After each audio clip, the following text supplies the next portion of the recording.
You know what I did? I went to the Google Meet that was on the invite. I hate that thing. It's so annoying. I hate it. I hate it.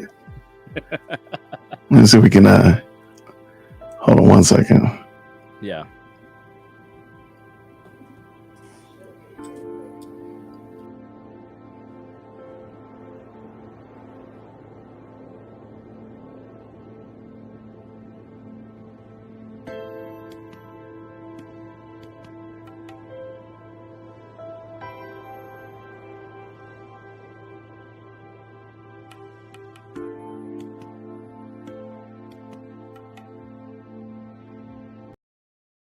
I'm going to actually stop the pre-roll a little bit early so we can catch up.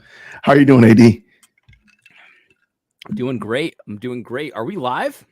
We're about to be live. Yeah, we're live. Oh, we're not live yet. But we're live. We're live. I apologize. We're live. We're live. We're live. We're golden, man. This is why I don't do lives, because I'm always scared that I'm going to be live and I'm not going to know it. Wait, and man, come on. You know, I don't do anything shady or anything, but like you never know. I could be like, picking my nose or something. I don't know. No, I like lives, man. Lives, you just get things out of the way. You get opportunity to interact with people, so on and so forth like that. And I was just on the phone. I was just on the phone with Gabe Wrench from Fight Laugh Feast, and he was encouraging me to do more lives on the platforms. Like, I don't know. We'll see. I mean, if you want some help, I'll gladly help you out with it, man. It's I like it. I think it's kind of fun. I actually do think they're kind of fun. Here's another funny thing about lives. So I forget which platform it was, but you know how like in every computer program, if you click, like, let's say you click to delete something, it'll be like, are you sure you want to delete? Like, you know, it'll do a pop up and are you sure you want to do this? Basically, everything does that except live. Go live. It's like, you're live. It's like, whoa, I wasn't ready. Well, in StreamYard, they do ask you. You hit start broadcast. I'm sorry, you hit go live. It does ask you, are you sure you want to go live? At least, yeah. So there's that little bit to it. Now wait, so that means you were speaking with the gentleman about the fishing show. Oh yeah, he's all about it. Oh, okay, because I had that as a question I wanted to ask you, because you went like completely dove headfirst into this fishing thing. I need to what possessed that? Not possessed that. What got you into that?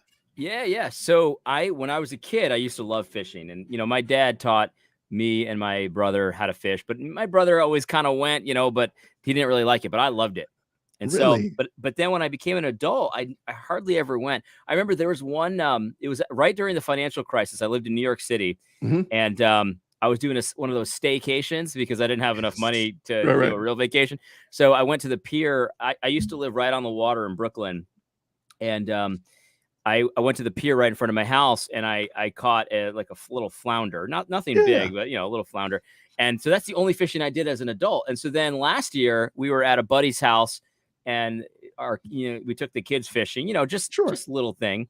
So I bought them each a rod, and we went to the local pond, and then we just kept catching fish, and I just kind of went in. So now I've got 6 different rods, and all of them are relatively inexpensive. And then, you know, tons and tons of, if you could see in my office, I've got like a wall of bait, like right here. Okay. And I got a kayak. I recently bought a fish finder. Well, you're serious. Oh, so wow. I'm going in. So if you ever want to get lost down the rabbit hole of YouTube, there's a dad and his 2 sons in around Lake Mead. It's called Sin City Outdoors. They're big into hunting, and they do like this weekly update, because I guess Lake Mead is kind of emptying out. They're in a drought. Totally empty. Yeah. They're in a drought. So they do like updates, but they do a lot of fishing. And the cool thing is both of his sons are completely into fishing. So watching the dad mentor the boys, like one time he said, I bet you I can catch 3 fish before you. I bet you $100. And watching them compete against one another was crazy. So I don't even like fishing. I don't even care for it, but I sit there and watch it like That's eating cool. popcorn. Love it. Well, So I I think think there's a about you when I said that. Go ahead. Yeah, no, I think there's a market for it, even if people don't like fishing. I think that if I could get sort of like the banter right and the camera work right, I think there's definitely a market for it. And then for people who like fishing, you know, everyone who really likes fishing loves to even watch fishing, which Yeah. most people don't understand. Like, you know, if there's a fishing competition on, I'll definitely watch it. And everyone's like, what? Why is this interesting to you? This is stupid. Okay, I have to admit, I can't imagine sitting there watching it, but Yeah. I empathize. I can empathize with just about anybody. So I can feel your pain. Like, oh man, that's kind of cool. I think. Well, there's a lot of people ever since I've been talking about it, a lot of people reach out to me and are like, hey, you know, I want to get into it, you know, any pointers. And usually I point them to this one channel called Realistic Fishing. It's a great channel. And basically the whole purpose of the channel is it's no nonsense. It's not like fake where, you know, every cast you're catching a fish, you know, that kind of thing. And it's not only like gigantic fish. Like he'll get just as excited about a nice bass as he does about, you know, a decent sunfish. And like to me, that was and I've learned a lot from him. So Realistic Fishing, if you ever want to check out a cool channel, the guy seems like a cool dude too. I'm actually supporting him on Patreon because I like him so much. I got you. Anyway, I like it.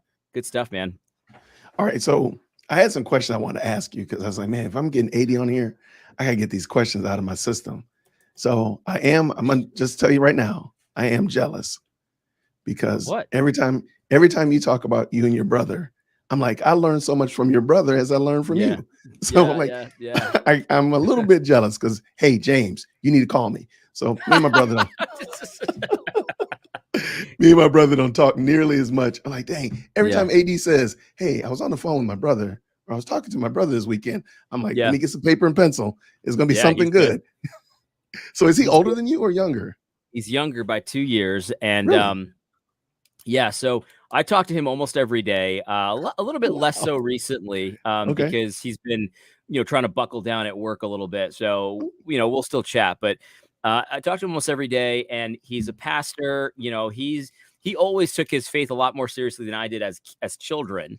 And then as an adult, you know, he went to seminary and he's now a pastor in the PCA. He's very, very smart. I've often asked him to come on the channel, but I think he'd, you know, prefer not to. And that I get it. He likes the channel, but I think that he doesn't need extra heat, if you know what I mean. You. Totally got you. So, but he's really smart. No, I'm very grateful for that relationship. He's the kind of guy that I bounce things off of if I'm like, hey, you know, make sure this is not heresy. So let me tell you about this. Is that heresy? And he'll be like, yeah, it's definitely heresy. You don't want to go down that road. I love it. So I do a show with my pastor once a week.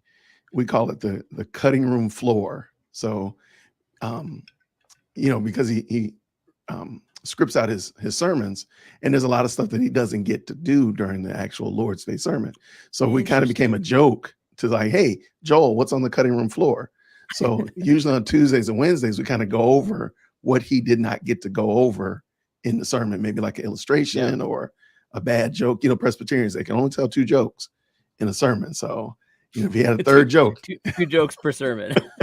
Don't come up in here with a third joke now. Don't be trying that stuff. So, but no, we have a good time doing that. And we'll tell you, brother, maybe call me and me and him will talk. And talk about his sermons and whatnot. I'll do that. He'd be glad to do that. I'll tell you what, that sounds like a pretty cool show. I've never watched it. The Cutting Room Floor. Yeah, I like that. Smyrna Presbyterian Church. Me and Joel do that. We try to be consistent every week. We just filmed one yesterday and I uploaded it this morning. We try to be consistent, but let's just say that I'm glad that we don't have a bustling subscription base. Okay, because I think I get it. I was talking to when I was talking to Gabe earlier. We were talking about how, like, you know, he was like, you know, thanks AD, you've been pretty productive and, you know, a pretty productive member of the network. I was like, man, I don't know, man. I'm glad to hear you say that because this summer I feel like I've been slacking so much. And he's like, yeah, well, this summer you have been. No, man. He just wants to keep you humble, man. He wants to just keep you good and humble. Don't want you to get too beside yourself. But I get it, man. Especially when you got other stuff going on, it's hard to stay consistent at times. And then there's certain seasons where you're just on. You know, I Yeah, get it. absolutely. I love it. I love it. Now, what new things are you doing for your particular channel? I know you hinted today Yeah, about the fishing yeah, channel, which is kind of cool. yeah. But what about your channel? Right. So, the YouTube channel is going to be pretty consistent, the same kind of stuff. I still focus on mostly the woke stuff Yeah, and Big Eva in general. So I'm going to still do that for sure. And then I am going to pick back up the Rise and Fall of Gospel Coalition. I know a good. lot of people are upset with me for not being consistent with that, but unfortunately, we just had some interviews that had to postpone for a variety of reasons. I'm trying to keep that format consistent. Like, I don't want that Mhm. to be just me as a monologue. I want to have interviews and Interviews, right? people that know more than me about this stuff on there. So I just gotta, some of it is a little bit, I'm waiting for their schedule and that kind of thing. So there's that. And then and as far as the fishing channel, that's just going to be a side project for now, Right. just to because I enjoy it, and since I'm out there anyway, why not do some content on it and see Yeah, where that goes. absolutely. And that's going to be, and this is the thing, I was kind of talking to Gabe about. um it's not going to be like we're going to talk theology while I go fishing. Like, you know what I mean? Faith and fishing with AD. Yeah. No, it's not going to be like that. It's just going to be a straight up fishing channel. And obviously I'll talk about whatever is on my mind. So, there may be some banter, there may be some stuff like that, but it's not what it's for. It's just to be out there enjoying Yeah, God's creation, enjoying nature. I mean, this is all part of living the Christian life. Like, it's not like all. absolutely. I feel like sometimes, and Gabe was like right there with me on this. So I hopefully I'm not talking behind his back, but he was right there with me. It's almost like you feel almost sometimes bad if you're not, writing a poem about Jesus. You know Hmm. what I mean? It's like you could just write a poem about a flower if that's what you like. You know what I mean? Like, Yeah, that's okay. That's a legitimate use of your time, and um I'm not saying that theology is bad. I like theology as much as anybody, but like, well, maybe not as much as anybody, but I right. like theology, and it's a part of my life to think about God's word and to read it and to enjoy that. But also, sometimes when I'm out fishing, like, I'm not always thinking about God, although I am enjoying what He's made for us. You know what I mean? That And is I'm good. loving Right. that. And sometimes I do, pray out there, and sometimes I'm just focused on the fishing, and that's totally fine. So this Yeah. channel is not intended to be like a Christian fishing show, Mhm. although there's gonna be stuff like that for sure. I'm gonna probably get Absolutely. out there with somebody, but that's not the point. The point is just to do fishing and To teach do people how to fishing. do fishing. I love it. I love it. So Uh, that's kind of what that. I think that that's pretty much all I've got in the pipeline. So the YouTube channel is going to stay consistent. In fact, the next thing I'm going to do is the racial justice good faith debate. Have you seen that? that's a Gibney and Brian Davis. Oh man, I did that one. yeah, I did a you did. myself and Violet Chikune from Berean Babes tackle that one. It Oh was really man, bad. yeah. I'm I sorry. honestly, oh no, I'm not surprised. I've done 3 of the debates. I Yep. don't know if you've seen. I've done the Yes, gun I have. one, the woke church one, and And the the abortion. abortion Yes. one. And honestly, I had low expectations, Jason. Let me Mhm. tell you, I had low expectations of this. I have no idea how they did it, but it's worse than I thought it would be. It's so bad. And I knew Justin's was going to be bad because he's a pretty shisty individual. I mean, Yeah. like, he pretends to be one way, and what he's really doing is just trying to push progressive agenda. That's it. And That's he'll it. throw a Right. few worthless bones to the conservatives, but he's really not about trying to be a mix of anything. He's not. There's no and about it. There's no Mm-mm. I'm not Democrat or Republican. No, he's a Democrat, and He's a that's just as Democrat, simple hands as down. that. Right. And so I knew that one would be awful, but they've all been awful. Well, AD, I don't know why this really salted my grits as it relates to that. The way that they frame the like the physical framing of the debates. Why are The they set, so dark? the Why are they set, so yeah, like turn the lights on for crying yeah. out loud? Look, you guy, bang. I could turn the lights off. I could turn the lights on. Turn the lights on for crying out loud. it just is hard to see. I don't know Yeah. why. And then I think one time you were joking about how the lights were coming down through the Oh person's yeah. head in the Yeah. background. Like clearly y'all could turn the lights on in there. To me, the set is unappealing. And Yeah. It's so bizarre. It's like, so I was talking to Marcus Pittman, who's a yes. filmmaker. This is what he Mhm. does. Oh yeah. And he told me that there is zero chance that that's not intentional. Oh, I So agree. there's, go ahead. No, I know it's not. I know it's intentional because during the pre-roll, the B-roll, where they're kind of like during the running the credits, you see it with the lights on. Right. Like there's a set. You see a picture with the lights are on. Like so clearly the lights work. It's not like you didn't pay the bill or something. You turn Right. them off deliberately. So I'm with Marcus. So what he's, and so what he means is that not, of course it's intentional. You're right about that. Of course it is. You see that, you're like, oh, they definitely have lights there. We get that. Right. But it's like, but it's intentionally sending some kind of a message. And it's like, Marcus said, I think he said this publicly, so hopefully, again, I'm not talking about his back, but he's like, That's okay. they're either totally incompetent or low key. Some of these videographers are like geniuses because they're like, oh man, this is awful. Let me send a message that this is like shady and you shouldn't pay attention to this. Here's what we'll do. And they'll think it's cool, but really it just gives you an uneasy feeling. Because I remember when I first watched the very first one I watched, the Woke Church one. Yeah. I remember like in the first or second episode of that review, I was like, I don't know. I just feel this is creepy. Why is this feel so creepy? And Marcus was like, it's the lighting. That's why it's villain lighting. And he showed me some examples. I thought they were trying to hide maybe some of the facial expressions and the body language. Because if you watch Gibney's wearing a dark suit and he's like almost in the darkest part of the dark room.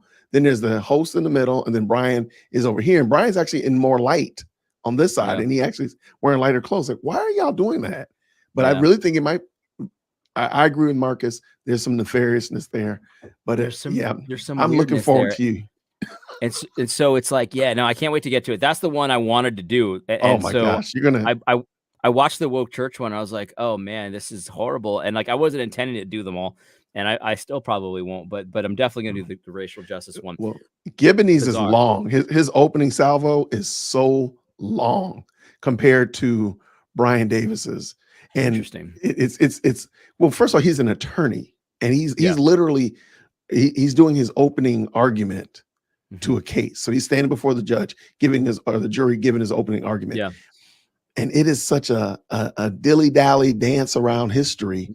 Whereas I feel like Brian really came in and brought a biblical response, albeit I still think it's not a situation. And this other thing I didn't like is that I don't see any of the debates where there's truly like almost, for lack of a better term, cats and dogs. So like you're in the North, I'm in the South. So like there's a true difference. Like, actually I'm mad at you because you said that leprechaun was in Georgia. So actually we do have a fight. So at least there's some kind of animus, right? At least some kind of I didn't feel like there was any kind of like there's a possibility that fists are going to get thrown here. Like there's a possibility. I agree with you a little bit, but I also disagree. And here's why. Go ahead. I agree. For the most part, there was no cat and dog, right? Right. But there was some fighting. But the only side that was allowed to fight was the progressive side. Correct. They were making points and they were asking direct questions and they were calling BS when they felt like it. The conservative never did and always ceded ground. Always. And that's why I'm saying, like, yes. Yeah. I can't see. Let's say it like this. If you and Gibney were in this good faith debate, first of all, it wouldn't be called good faith because it would be called UFC 278 or something like that. Because I don't think you would secede any ground and say, oh, well, I'll give you that. I'll grant you that. Nuance. Like, I'm a nice guy. And, I think, when I talk to Ruslan, this is the third time I've mentioned his name in 2 days. And I can't even believe it. Go on and text him, man. Just go on and text him. Here, I'm going to text him and say, hey, come on, jump on. When I talked to Ruslan, I think people were surprised that I wasn't like yelling at him and stuff. And I think that's what people wanted. And I get it. I understand why. Listen, I like blood sports too, but I, that's just not my personality. Right. So I'm not a mean guy, but at the same time, like if Justin says something about the scripture that's obviously not true, I'm going to tell him that's not true. You're not right about that. You know what I mean? And that's all it takes. That's all it takes, right? It's just a little bit of unction. Like that's all we're looking for.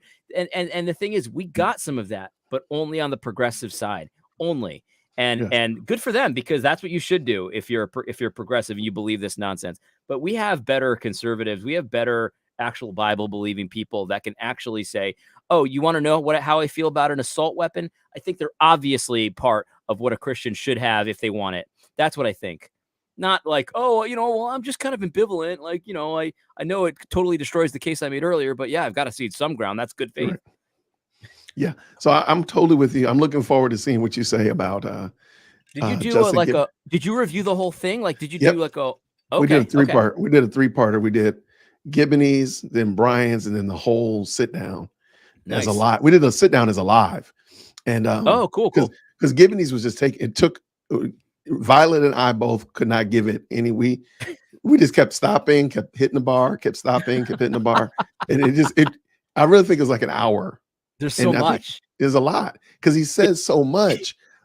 And I'm like, you do realize that this is not biblical, the things that you're saying, sir. You do realize these are not things that the Lord God has given the church to do. Now, if you want to use, look at history and all that kind of stuff like that, that's perfectly fine. But to make it a law or some kind of mandate for the church, sir, the church, that wasn't what he gave us to do, sir. So, and it was, literally, we just kept hitting the bar. Like, Jason, please stop.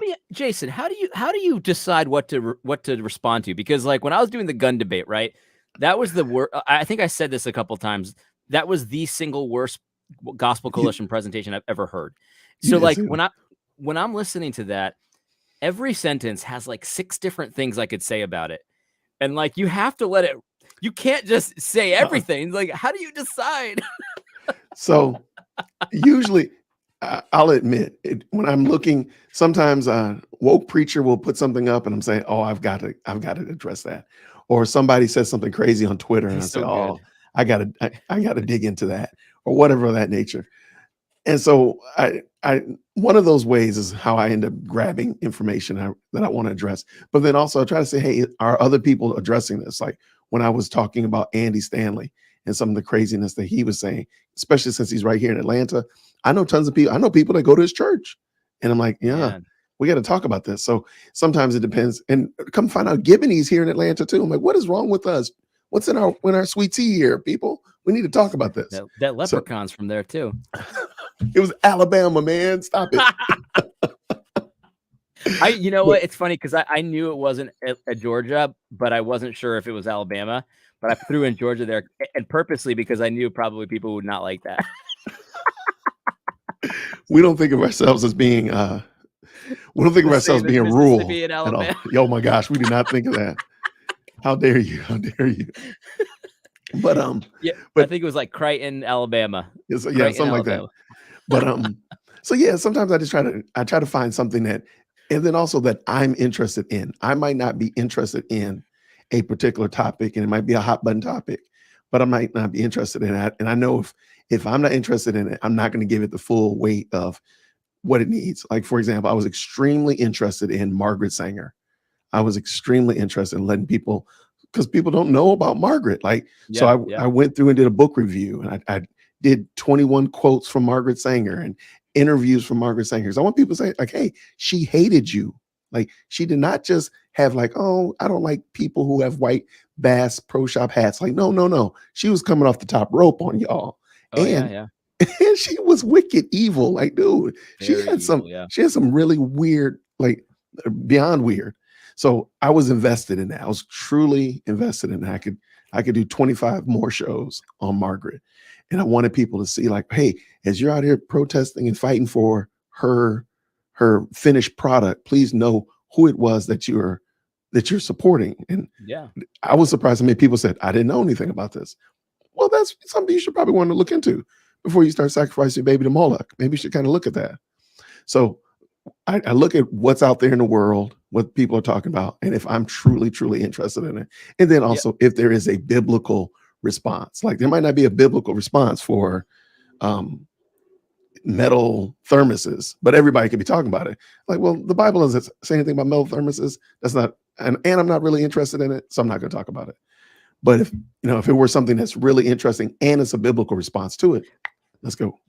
I was just kind of talking about like when Gibney is saying his nonsense, you've got Yes. like 6 different ways to slice it because it's amazing. I found it, the gun one was so amazing. It's like, how do you fit in so many wrong things in one sentence? I don't know. It's impressive almost. It's impressive. Yeah. Well, also with that, I think it's also good that you might want to bring somebody else on, because in that way you two can banter back and forth.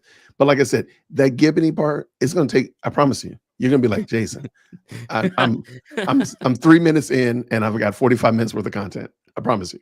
Because I mean, it's really that bad. Because I mean, he goes back in history, starting with his like great grandfather or something, and he's talking about his great granddad and all this stuff like that. It's really wild. But I noticed, because Woke Preacher had a really good video on him today about reparations, him and David French. And I noticed, I saw that one. Yeah, and I did a reaction to it. What I noticed is Gibney is really big on history. He really wants to glean history. It doesn't matter that the history doesn't directly impact him, or that the history may even have been benefited him. He doesn't care. He's going to talk about the negative aspect of that history. So if it's something, if he can spin it a negative way, he's going to spin it, even though, like, my man, you probably are a beneficiary of this, this, even though it was negative. I'm not minimizing that, but you're a beneficiary of it. Nope. I want my reparations. Write me my check. Like, what is wrong with you, man? Well, and the thing is, that's a recipe for never-ending strife, because even if you get the reparations, you're still in the position you're in, no matter what, if it's a good position or a bad position, because of history. So the history is never going to change. You can't change history. Nope. So you can always be, I should be doing even better though. Like, this man's an attorney, right? This man's an attorney, and it's unbelievable to me, honestly. I don't know this is to be true, but it certainly seems to me that the more you have, the more you want the reparations. Like, I don't see a whole lot of poor people complaining about reparations constantly. What I do see are a whole lot of people that have a decent amount of money complaining about reparations, because it's never enough. And so no matter what you give them, it'll never be enough, because you could always just say, well, I would have been in a better situation. I would have been in a better situation. And so God's law nips us in the bud right away. It's like, look, the people who do the crime, they're the ones who do the time. They're the ones who make restitution.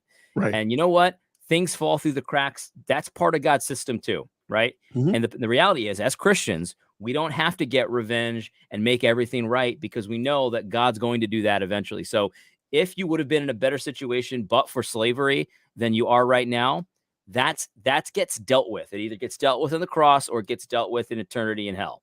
Yeah. So you got to be satisfied with that. And God's law forces you to be satisfied with that. But the problem is, they don't care about God's law. I'm going to take that last little bit that you just said right there. We're going to replay that like 9 times, because they're not satisfied. There is a disconnect from the fact, like, yeah, God is sovereign. Yeah. But I got to go and stick up AD to get my reparations. Yeah, God rules over everything, but y'all better write my check and give me this stuff. Give me the gold or whatever, write the check, like Jamar Tisby said. But there's a lack. Like, wait, if God is completely sovereign, then you have to accept that this was his plan. Now, sometimes it's hard to pill to swallow. You need to go sit in the corner and really reflect on it. But at the end of the day, you can't say, well, God's completely in control, and I need to go over here and whack somebody in the head to get something that I didn't get. I mean, there is a disconnect there, pretty bad. There's a big disconnect there, and there's no question about it. And again, I'm not saying that no poor people want reparation. I'm just saying I don't hear a lot of people complaining when I've got poor people in my family. I mean, I've got blacks in my family, and when I talk to them, I don't hear them complaining about how, oh man, it's so hard, and if only I had reparations, things would be better. No, it's usually the people that went to Harvard or Ivy League schools that have they're doctors. They're the ones that are talking about reparations. It's like, man, this is unbelievable to me. But in any case, hey, that's life, I guess. Yeah. So let me ask you this: speaking of the Gospel Coalition, put on your Johnny Carson, look into the future hat, and where do you see the Gospel Coalition in what's that, 2032? Yeah. Man, 2032. Yeah, Gospel Coalition is never going to at least in the near future. It's not going to cease to exist. They're gonna still be operating. They're gonna still be doing their thing. And I think that in the next 10 years, people are going to look back at Gospel Coalition, or I'm sorry, at Christianity from this time and be like, man, how did they think this was legit? How did they think this was a biblical organization? It's going to get so bad because over time they have to stay. They're about staying relevant. No matter what they say, they're about staying relevant. Oh, and absolutely. You have to get more and more extreme. You can't stick with because the things are it's changing all the time, right? So when you get reparations, you got to find your next stupid thing to support. And when abortion is and when now we've got people. What was the next thing? Oh man, I just lost it. But you see what I'm saying? My point is that you have to keep pushing. You have to keep pushing the envelope. And I think people are going to look back and it's going to be totally liberal in 10 years. Totally liberal. Yeah. Okay. No, I totally agree with you. No, totally agree with you. I mean, it is when you see the hand wringing and woe is me over Roe v. Wade being overturned. Like, wait, why are you not? Like, what? Yeah. that was actually my example. That's what I was thinking of. I thanks for bringing it up because that's what I've lost. You see this, it's like Roe versus Wade gets overturned. And they're like, oh, well, yeah, but honestly, our work has just begun. We've got to get womb to tomb. And before long, it's just going to be like, it's going to get so bad that they're going to be like, well, the Christian way is nuance on abortion. That's coming, man. That's coming. And I think Gospel Coalition is going that direction as well. It's a sad thing to think about, but it's just the way it is. It's the way it is. No, I totally agree with you. Do you have anything that, you know what? I really like when the Gospel Coalition did this. You got any favorite in a good, like, let's say they did something good. It could have been 10 years in the past though, too. Yeah. So you got anything that you really like? Man, I really like that they did that. Well, I think they write good articles even to this day. Like they still have some decent content to this day. Not all their articles are bad, right? And some of the guys on there are consistently decent. Yeah. I think Kevin DeYoung is consistently decent. I don't even know if he really writes for them anymore. But if you look up a Kevin DeYoung article, most of them are really good. And so they're still good articles to this day. But it's just like on every issue of import, like of all the places where the enemy is gaining the most ground and is the most upset and all of that, they're either completely compromised or silent. Right. They're either completely compromised or silent. Let me give you a perfect example. I did a video once where Kevin McCracken, there's one guy who's like an editor there. I forget his name. But anyway, he wrote a tweet that said that like essentially made the claim that they talk about abortion, again and again and again and again. Then they talk about racial justice once and everyone says, well, why do you talk about racial justice so much? So it basically made the case that like they talk about abortion like 5 or 6 times as much as they talk about racial justice. So I put them to the test. I went in there. I did a little search on their search icon. I used a few different search terms, and it's like, no, you don't. You talk about abortion like not even a quarter as much as you talk about racial injustice. I don't remember if those are the exact 2 issues, but whatever. Yeah. But the point is like, yeah, they do write some good stuff, but it's not the thrust of their publication. The thrust of their publication is not good. Correct. So yeah, I think Kevin DeYoung stuff is good. I mean, I read a good article about what was it? I think Bitcoin. I wrote a good article about Bitcoin. It wasn't the greatest article, but it was okay. Right. All the stuff like that. And so if somebody sends me a Gospel Coalition link, like I'll check it out. And most of the time, if they're sending it to me, it's garbage. But like there's some good stuff on there. Yeah. They still have a gospel that's pretty good for the most part.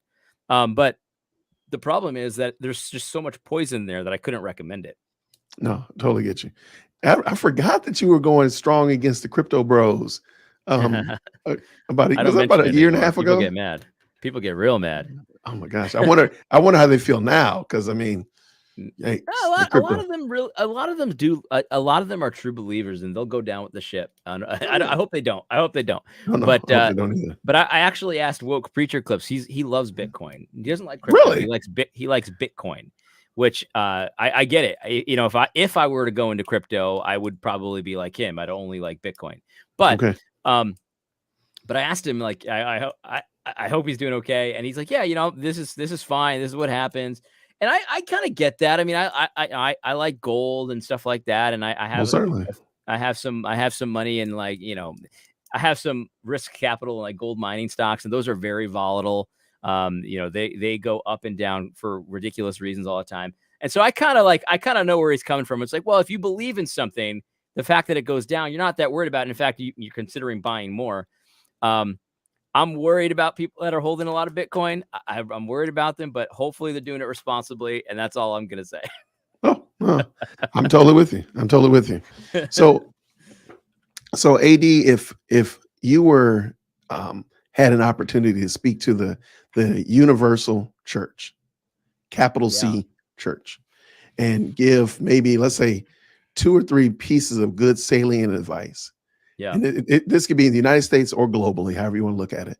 What advice would you give the church? Yeah, man, that's such a good one. So, yeah, I honestly, I don't feel like I could speak to the whole world because I just don't have enough context there. But probably this applies to the world. But for the church in the United States, the Bible is way better than anyone's ever told you that it is. Because I remember when I was young and I went to youth group because my parents made me go. I grew up in a Christian home and stuff like that. And I would go to youth group, and we would sing a few horrible songs, and we would play games, and there would be like a feel good message.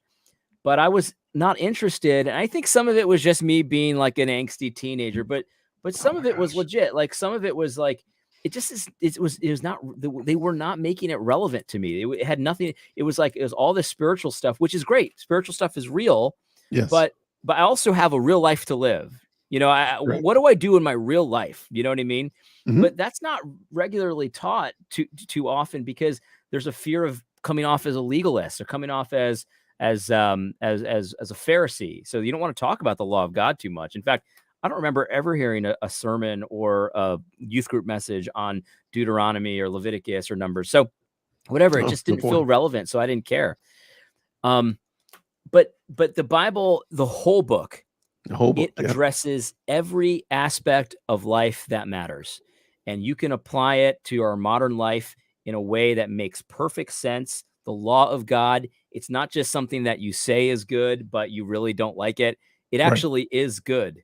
I remember once there was an atheist who I was debating on Twitter. This was before I was on YouTube, or way before. And he quoted a Bible verse to me that was like a gotcha Bible verse, where it had this awful law that said that women were valued, less than men according to money. But but even if they were valued the same, like, this is not very much money. It's like $10. So that's like the gotcha. And like, I remember feeling like, oh no, like, this is a terrible law. Right.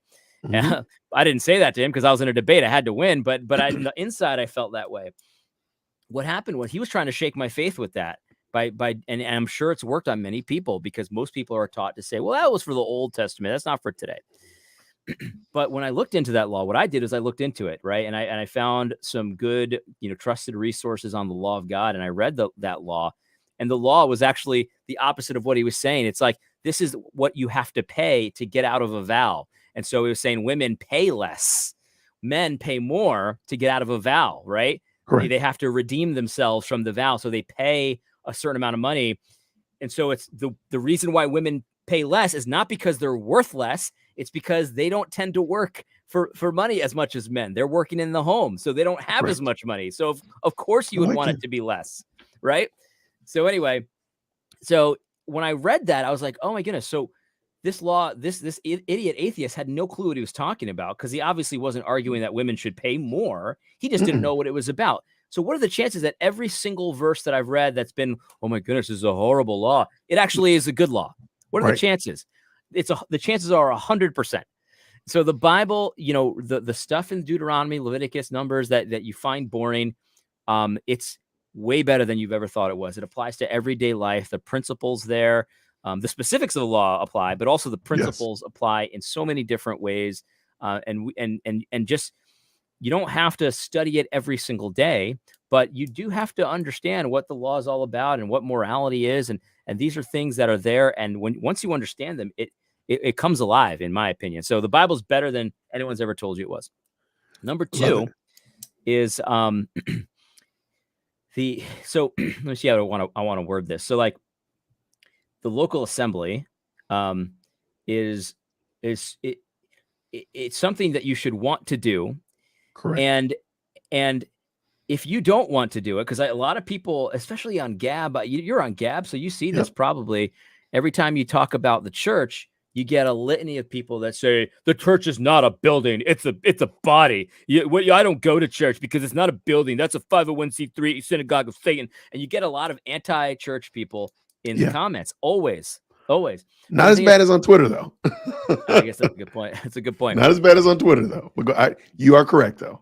But but the church is a place that if you don't like going to it, and you just do it out of an obligation, number one, I would go to God with that and pray to sort out your own heart. But it's entirely possible that the way that church is done and the way people expect it to be done is causing you to not like it. It's not fun to you. And when I go to church, sure, there are times when I don't want to get out of bed and stuff, but then I remember that, like, oh yeah, my friends are there, right? And the people that I'm going to count on if I need something are there, and the people that count on me because they need something are there. And it's like it should be fun, it should be fun, and you should be able to have people over, and it should be okay and not weird, and stuff like that. And so if that's not you, no need to despair, but that's something that I think you should spend some time and with the Lord and with your family and with your church. Say, hey, I want to have fun here. I want to come. I want to love you guys better than I'm doing it. How can we do this? Help me, pray for me. Let's hang out. And it doesn't have to be, again, I'm not against theology, so don't think that I am, but it doesn't have to be, let's have a Bible study together. That's great if that's what you need. But sometimes, especially guys, they just need someone to hang out with and someone to, go fishing with or fix the car with me. You know what I mean? Right. I don't know how to fix this car. I'd really like to know. Maybe, one of my deacons knows how to do it. He can come over and show me, how do I change my oil? I don't want to, inflation's getting bad. So maybe, it might be a good idea to learn how to do some of this stuff on your own. Chances are there's someone at your church that can do it. If you're worried about the food supply chain, chances are there's a farmer at your church or someone that knows a farmer or something like that. These are the things that I think, the church is very important. And I think we're all about to find out how important it is in the coming years. Even more than during COVID? Even more. Really? Even more. Yeah, I think so. I think we're in. I think we're in for some very big economic difficulties, and whatever reason you think that might be, whether it's manufactured or just a business cycle, whatever. I think it's going to happen sooner than later. But even if it doesn't happen sooner than later, it's going to happen at some point. And God is judging our nation, and economic judgment is part of that. So I think we're going to really figure out, like, all this community that we've kind of just let go by the wayside with our internet life. Yes. It's actually more important. Your neighbors, your immediate neighbors around your house, I mean, they're going to mean a lot to you in the coming years, I think. And so might as well start building that church community now, because I think you're going to be counting on each other much more than we expect to, much more than ever before even. No, I love it. I love it. So no, I think you're right, man. The scriptures, God's word is far more, I like to say, is far more beautiful than what you imagine. Yeah. So even his law, but even the truth of who Christ is, like the fact that you can find Christ through Genesis to Revelation, like, come on, does that not excite you? Give you a little bit of goosebumps? Like, man, Jesus is so important that he's woven through all of the scripture. And of course, the people that he's called you to fellowship with, the people that he's called you out from in order to gather you together to worship him. Like, man, these people, these yahoos, you know what? Absolutely. These are my yahoos. I love them. Yeah. So and again, I'm not knocking theology. And I see you've got a lot of books in your background. I have a lot of theology books too. Ostentatious. I have a lot of theology books too, but they're over here. I got you. But anyway, but not every churchman needs to be an expert on the early church fathers or specific doctrines or things like that. That's great. If that's what you like, knock yourself out. I'm not saying that's bad. I'm not. But if you live a life loving God, you read your Bible devotionally, you don't really study it the way some people study it. You're just devotionally doing it. You're leading your family, you're loving your family, you're providing for them. And, providing for your family means you spend a lot of time not doing theology most of the time. Whether you're a plumber, whatever you are, you're doing something and you might be applying theology. You might be applying it. Right. And so my point is like, the church exists for regular life too. You know what I mean? It's not just theology. It's like, hey man, like I'm in a tough spot. I need $50, for, whatever it is, can you help me? And your church should be able to help you. The last video I did about UBI, did you watch it, about universal basic income? I did not watch universal basic income. I like the one that you did today, literally maybe about an hour and a half before we got. But so I did a video about universal basic income, and someone in the comments section said something that I don't agree with completely, but I think he's a little bit right. And he said that I'm being an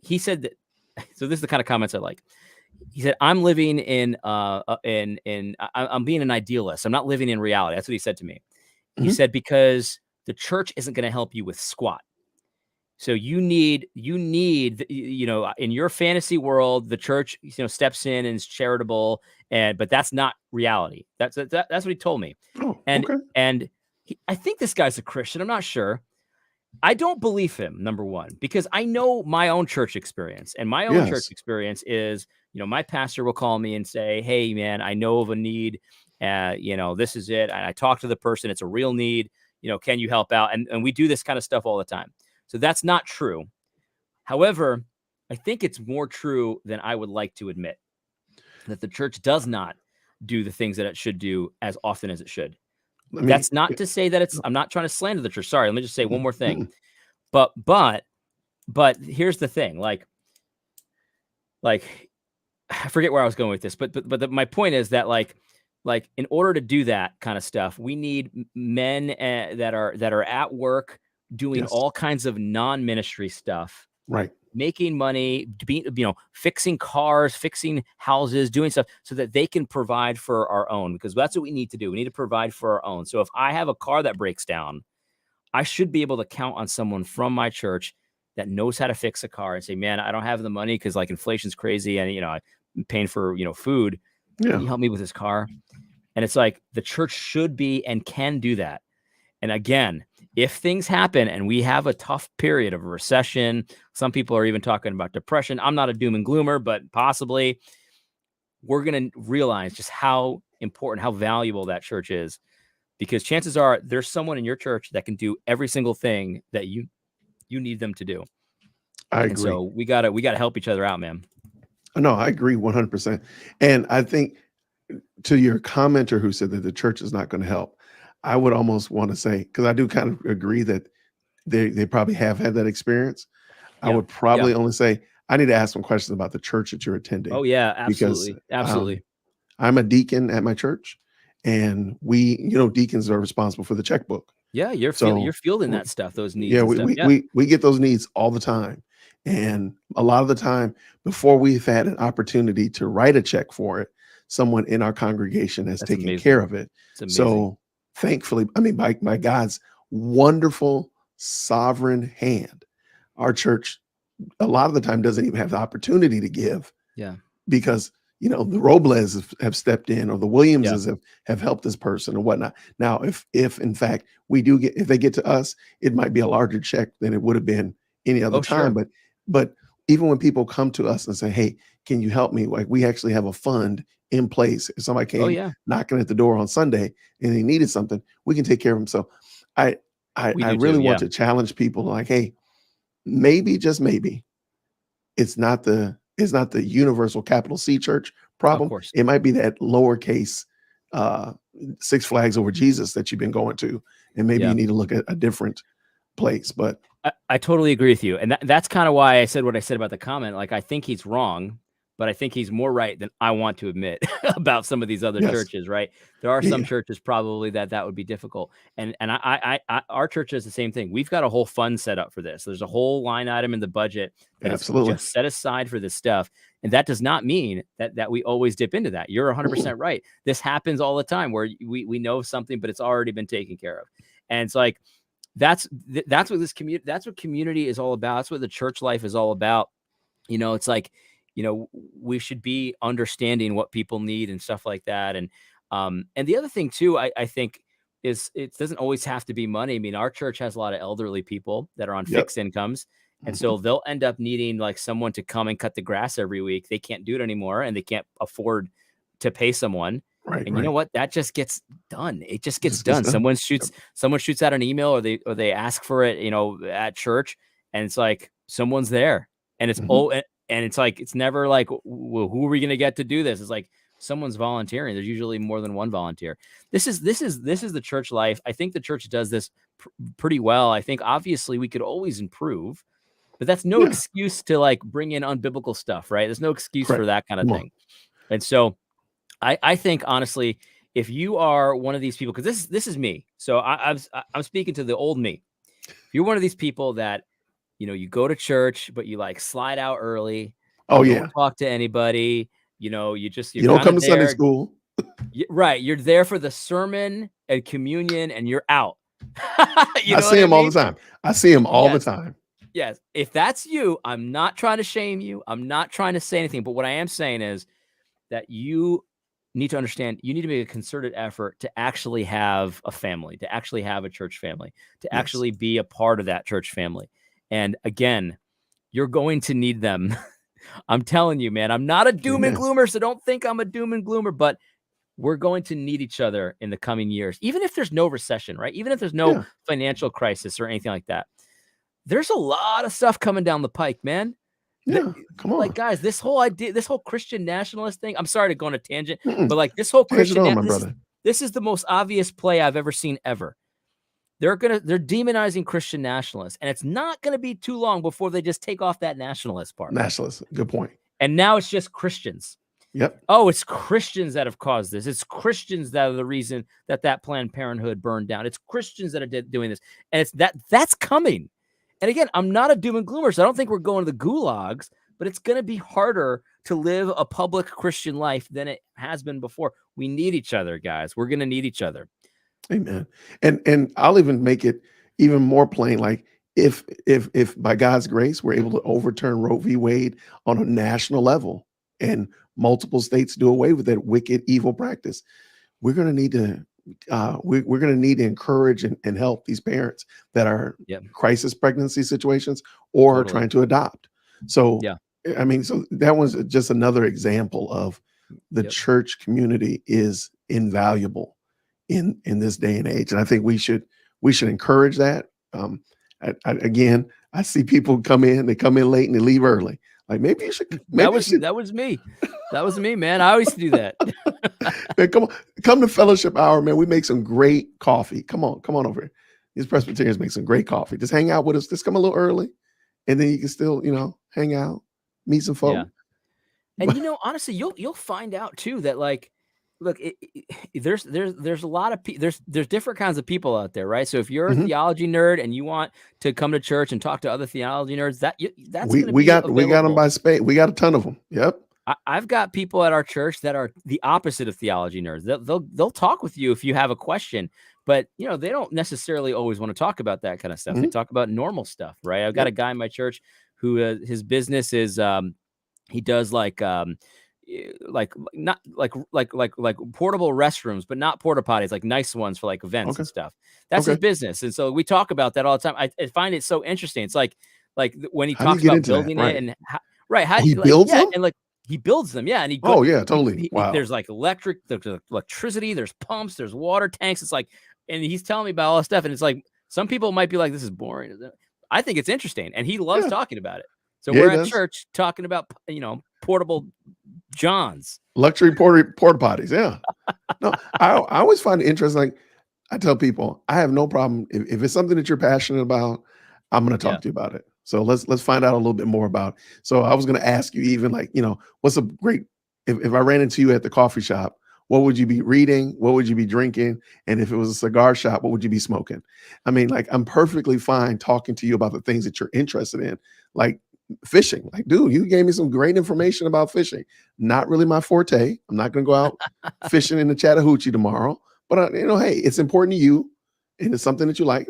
Hey, I'm cool with learning about it, and I think that's okay. Zero problem with that. But I'll tell you what, this same guy, he's building these luxury, toilets. Right.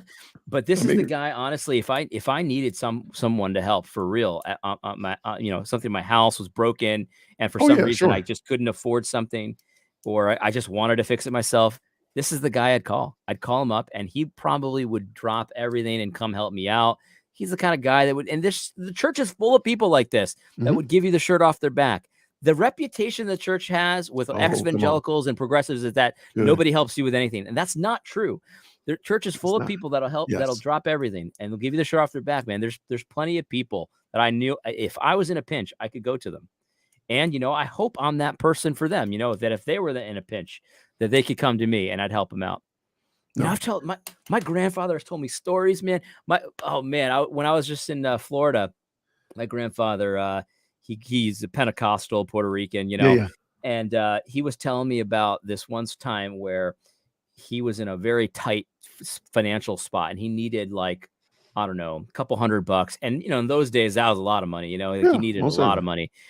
And he said that someone from his church that he used to avoid, like if he saw him coming on the street, he'd go to the other side of the street. He found him annoying. No. That's what he told me.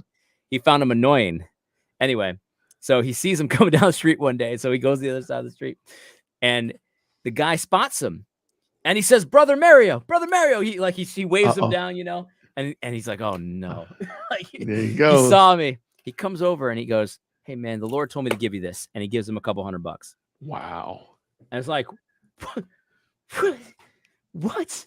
My grandfather felt real bad. He did. I'm feeling bad for him. God killed two birds with one stone there. He got what he needed for whatever. I don't remember the exact sum of money. No. And also, he showed him his own heart, dude. Right. This is your brother, man. Wow. Isn't that amazing? But that's what the church is all about, man. Listen, I don't know how this guy knew. Look, I'm not Pentecostal, but I don't think that God can't, put something on someone, someone's heart. I don't think that's impossible, right? So this is what the church is all about, man. We should be, helping each other solve their problems. And, you need to be a part of that, man. You need to be a part of that.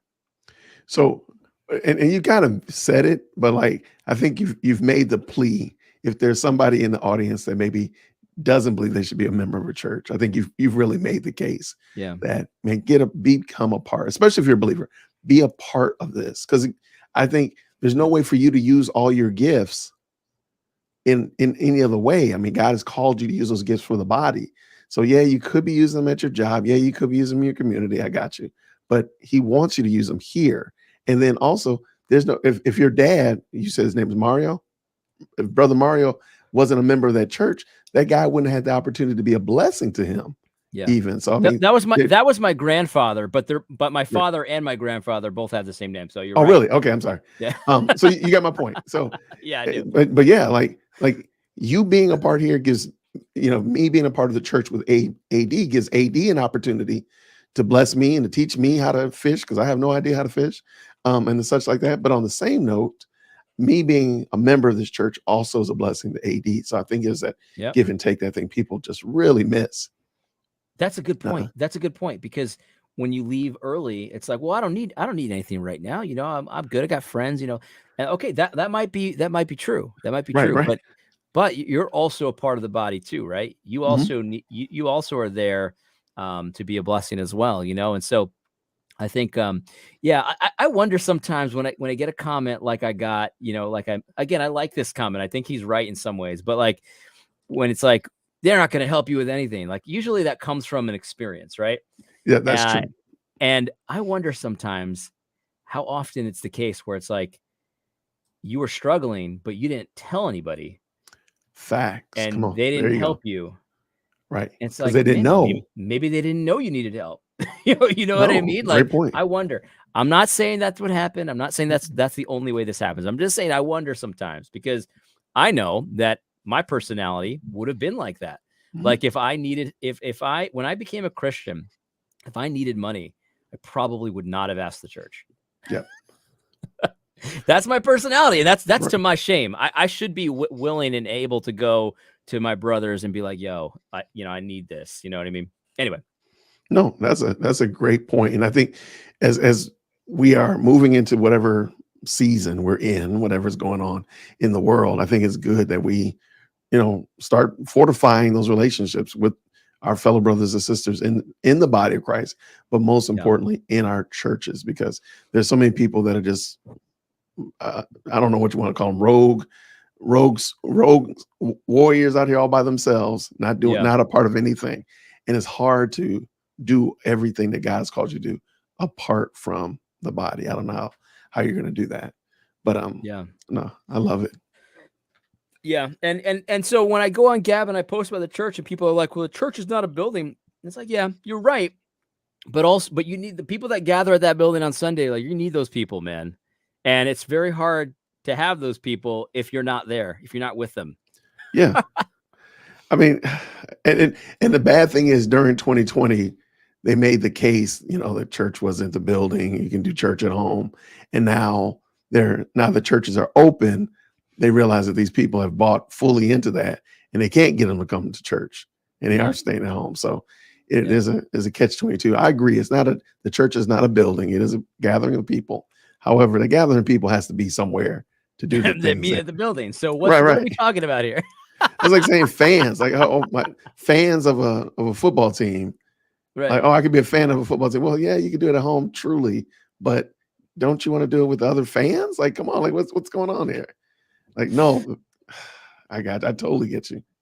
So yeah, those are my two things, and I think that probably applies to churches around the world. But I don't know.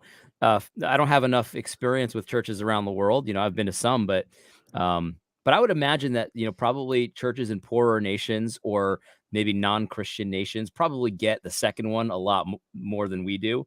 Yes. That you need each other. Because like you're a church and you're a Christian in China or in a Muslim nation or something like that. You need your church already. You don't need that advice. Right. You know Right. what I mean? Yeah. No, you get it. I bet you probably everyone could use the first one about the Bible being better than you think it is, because we all sometimes, forget. Oh no, I'm reading through the book of Judges, and Judges is just such a wild book. I mean, yeah, it's just wild. I think we're living out the book of Judges right now, like in a absolutely agree. Very serious kind of way. Like, you want to see how crazy it can get? Go see what happened in Judges, because it can get that crazy again. Right. I'm right here with the prostitute that gets chopped up and then they send her body. Like, what in the world is this story about? Oh man, what is this about? Like, this is how wild we can get. Yeah. No, absolutely. Somebody said Judges and Romans. I think Judges and 1 Corinthians, but I got you Judges and Romans too. No argument for me at all. But well, that's cool. AD, real quick. What else? I know you're not a super big reader, but what are you reading now? Anything? It's okay. The most recent thing I read was the most recent Fight Laugh Feast magazine. Just got it, came to my door. There's a lot of good stuff in that. It's about God's law. And I had an article in there. Of course, I did read my article first. Nothing wrong with that. That was I wrote that a few months ago. That was pretty good. Hey, nothing's wrong with that, man. Not a thing. There also was going through and this is something I was doing with the Sunday school, so with the church, not on my own, but it was just an R.C. Sproul book about the parables. So just about the parables and just kind of doing some expository stuff on the parables. That was really good. A lot of times I find myself, instead of reading full books, like what I used to do is I'd either read a book straight through without, switching, or I'd have like 3 books I was working on. Right. But now what I do instead is I'll only read books that have the like a good like appendix or something that or a good table of contents rather, and I'll pick sections that are interesting to me in the book. So I won't read the whole book, but I'll read the chapter on this. Okay. So I was doing some of that with Rushdoony's book, The Institutes of Biblical Law, which is one of my favorite books. But I I've read it heard you once straight. mention that one before. Right. Yeah, I've read it straight through once, but now I don't read it like straight through again. I'll go back and I'm like, oh, Yeah. what about that passage? You know, he's got this great scripture reference at the end that's so meticulous. And it's Okay. like, man, it's like almost every scripture is referenced in this book. It's crazy. But anyway, so I do stuff like that. And so that I found that kind of stuff pretty interesting. And yeah, I think that's pretty much it. All I right. wanted So to, there was one book I wanted to start. What was it? Man, who sent it to me? Whatever. I forgot. no, bro. So hey, if I run into you at the coffee shop, what are you drinking? I just black, straight, Straight black coffee. drip coffee, whatever they have on there. I don't need anything special. Just black, straight up. I love it. If I'm at Starbucks, I like the Americanos, which I think it's like half espresso and half black coffee or something like that. Water. Those are good. Half water. That's what it is. Yep. That's what it is. Yep. It's a shot of espresso and I don't remember how much water, but water nonetheless. I like that. That's good. I don't like really creamy coffees or sugary stuff. Right. I'll have it, if it's offered to me, I'll take it, but just straight up black. I like it. So if we're in that coffee shop and I said, hey, AD, give me the most salient gospel message that you can give in 60 seconds. Hit me with the gospel. 60 seconds. Are you ready? Yeah. I'm starting a timer. All right. Give me that gospel. Give me that gospel, AD. Go. Well, I don't know if I can promise to do it in 60 seconds. That's okay. I don't have a timer either. Don't worry about it. I know. I figured. No, but listen. The gospel is the good news that Christ has saved his people from their sins. And what that means is that all of the evil thoughts you've ever had, all of the sneaky, shisty things you've ever done, all of the times that you promised to do something that you didn't do, all the things that you hide from everybody, maybe some of the stuff you've never told a single soul and you never would, all of that stuff can be forgiven. And the way it's forgiven is that you repent of it. You acknowledge that you've done wrong and you confess that to God. And you the only way to be safe from that is to do that and to trust that Jesus Christ died for those sins. Yes. It's to me, the older I get and the more time that passes from when I became a Christian, the more amazing that is, because I realize how in depth the sin goes. Right. I don't sin more than I used to, but I'm aware of my sins way more than I used to be. I love it. And it's a tough spot to be in. And so all that can be forgiven, and you don't have to live this crazy life where you're just kind of doing whatever and flying by the seat of your pants. God has shown us the way to live. And that's not a repressive thing. That's not a limiting thing. That's a freeing thing. Right. It's a freeing thing to understand that God has not only saved you from your sins, but he's also shown us, Jesus Christ has shown us how to live and what to do and how to be. It's not like you're saved and he's like, good luck. Right. It's also told us what to do. Right. And that's an amazing thing. I love it. So yeah, I don't know if that's 60 seconds, but I thought you were going to ask me about cigars. And normally when people ask me about cigars, I'm not ready to answer, but today I am. Well, guess what? Now that you've given us that good gospel, and now we're resting in our salvation, we can go back and light up a stick. So please, AD, what are your cigar choice? Okay, cool. So, and I do want to say one more thing about the gospel in a minute, but normally when people ask me about cigars, I say, I don't know anything about cigars, but I do enjoy smoking them. So when someone gives me one, anyway, I found one that I really enjoy. I think that some like cigar snobs might make fun of me, but it's this one. Let's see. Acid? It says acid, and it's a Cuba. Okay. And it's by Drew Estate. Let's see if I can put that there. Yep, see that? Got it. Drew Estate, yeah. And I gotta say, this is one of the most delicious tasting cigars I've ever smoked. And I bought like 4 of them after I had the first one, and they're awesome. I think they might be like there might be something in there besides tobacco, like not weed, but like an essence of something. Like maybe they Right. put like a flavoring in it or I something. got Because I you. don't think I'm tasting just tobacco. I'm not getting high, I'm in messing. case anyone's wondering about that. But it's really good. Check him out. Drew Estates. Go online and see where they sell them around you and pick one up. They're Do you really good. follow? Do you follow the guy Cigar Dave? Mm-mm. Okay, he was a talk show host that talks about cigars, a radio talk show host. Yeah. And actually, I found him really interesting because he's really super passionate about cigars. But they're on, I mean, you're on the radio. And the cool Yeah. thing is that he made you fully understand this cigar, the flavors and the hints and the notes and all that stuff. You would think like, oh, I know what this thing tastes like. He would be so descriptive in his presentation. And it was on the radio, for crying out loud. I'm sure he's probably, this was years ago, but I know that was one of his things. But no, I love that. All right. What else were you gonna say? One more thing. Yeah. So I was thinking about this today because there was a guy, I think it's a guy on my YouTube channel that commented on 2 videos, minutes apart on my channel. One of them was the most recent video I did on the JD Hall situation.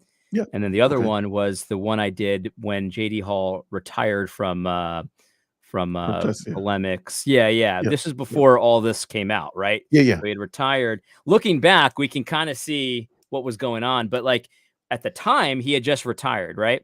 Mhm. And I did this video that was just kind of thanking him for his work and stuff like that. Anyway, so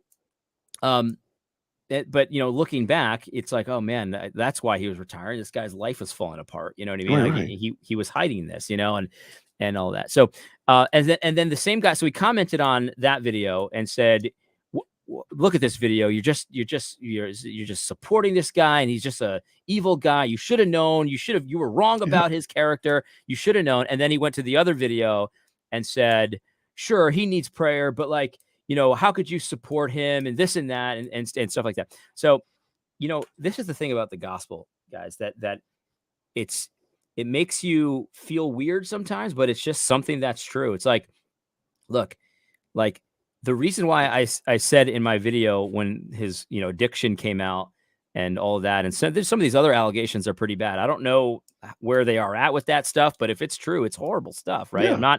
I'm not denying that. But I support him. And why do I support him, right? Obviously, I don't support what he did. Good point. So let's not be idiots. But the thing is, the reason I support him is that if he's sinned in these awful ways, all the while he is, preaching this gospel and doing what we thought was the work of the Lord, and now he's in a position where he's being church disciplined, and from all we can see, he's going along with it. He's repenting. And as far as we know, that's what's happening. Right. Right.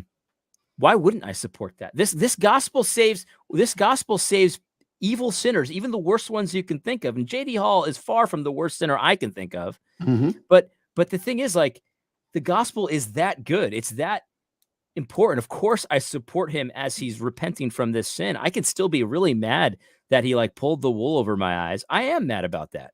Yeah. I'm not happy about that. It's not a good look to post this very positive video all about this man's, work in his life. And all the while he's hiding addiction.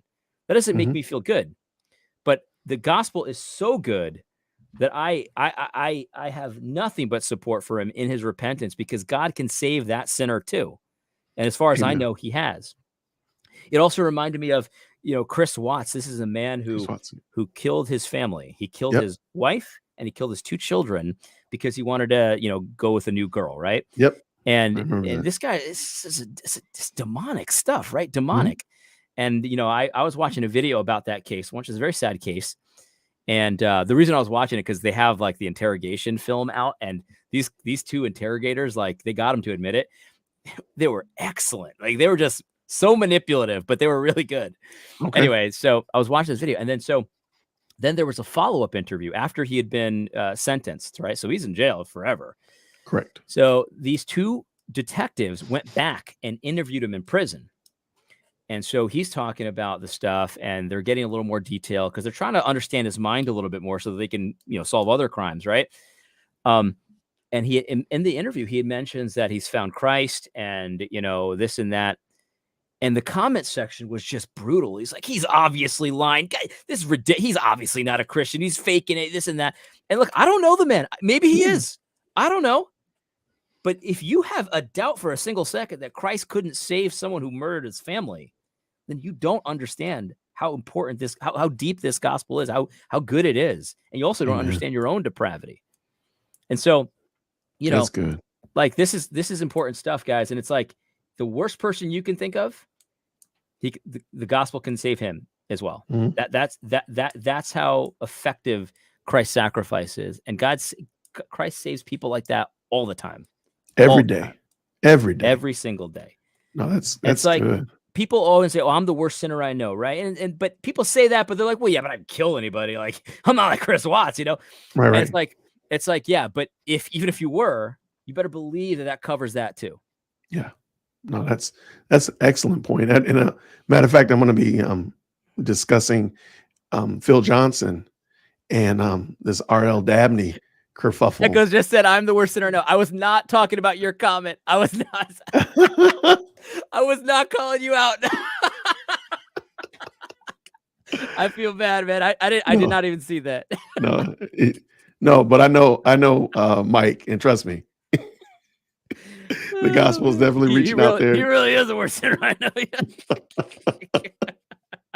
That's that's the guy that does our t-shirts. That's the guy that does our t-shirts. Oh man. But go ahead. But no, you know, Phil Johnson on Twitter, everybody's, you know, up in kerfuffle with him and Johnny Mac because they said that they still esteem R.L. Dabney, who was a Confederate chaplain. Yeah. Okay. And I totally get I understand what they're saying.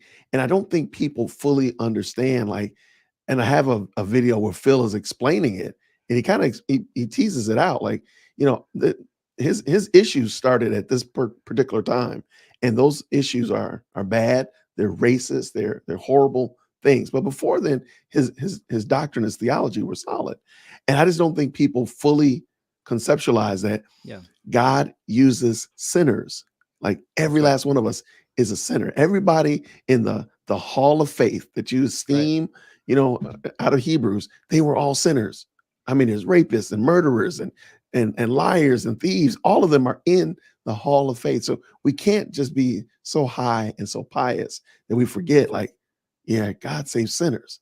So R.L. Dabney and AD Robles and J.T. Whitaker were all wretches. I mean, to some degree, shape, or form. And maybe that Chris Wallace guy, or Chris Wallace, what was his name? Watts. Chris Watts guy. Yeah. Maybe he's found salvation as well.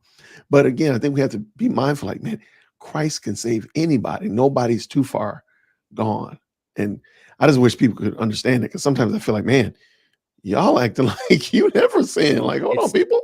The Dabney stuff is so bizarre to me, because it's like, do you really want to determine who's in or out in reverse? Like, so all the things that are your problems, that are your sins, that what you believe, you think Christian nationalists are evil.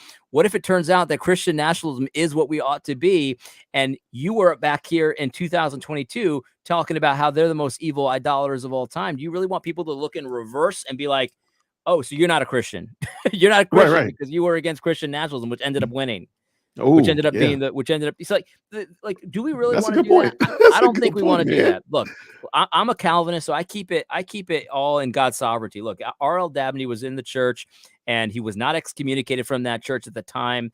And I think that he was there for a reason, right? Could somebody get away with that today and be an obvious racist against blacks today and stay in their church without being excommunicated? I don't think so. However, there's plenty of people that are obviously racist against whites that stay in the church. So you really want to do this game where you go back in reverse and nobody excommunicates you, but you're still out of the kingdom? I don't think so. I don't think you want to play that game.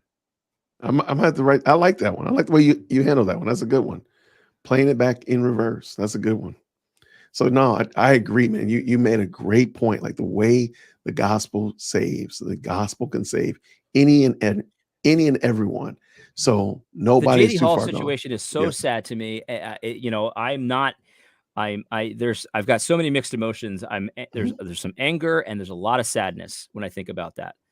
But I'm not glad it happened. But what I am saying is that, like, we're getting a window into what, like, what we're being saved from, right?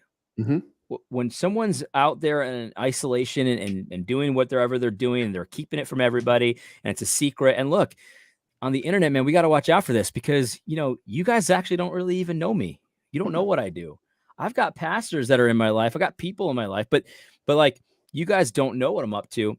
And if you can be kind of like an isolated, alone in the internet, community, it's not a real community. Right. And you could be addicted to pills and nobody would Yeah. even know. And we saw that. We saw And it. it's Yeah. like, and so, okay, so, but this is the thing. There are lots of people out there doing dark deeds that we don't know about, and the gospel can save those people. What Yes. matters, how we decide what happened to JD Hall is what he does in the future, man. Is he repentant? Is he going to stay humble and in discipline and doing what the things that they tell him to do? Whatever, is that how it's going to go down, or is he going to go rogue and plant a new church without ever like, Right. we're gonna see. And I'm hopeful, and I have no reason to expect otherwise, that he will be repentant of and he will change his ways here. Will I ever, write do another video, praising his work again? Probably not, but we'll see. Who knows? I don't write the story. That's God's story. Right.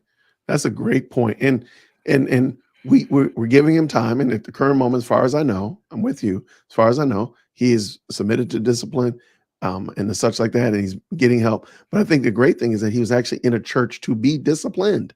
That's right. Whereas some of these cats, you're running That's right. footloose and fancy free. You're not even a That's part right. of a church. So let's be Right. mindful. Let's keep it in the proper perspective.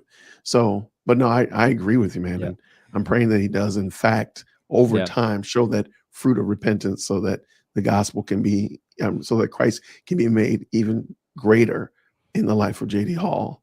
Yeah. But no, I love it, man. Thank you, man. Let's see what we got here. We all have had JD Hall type tendencies, one way or another. I can't even look down on them. I agree.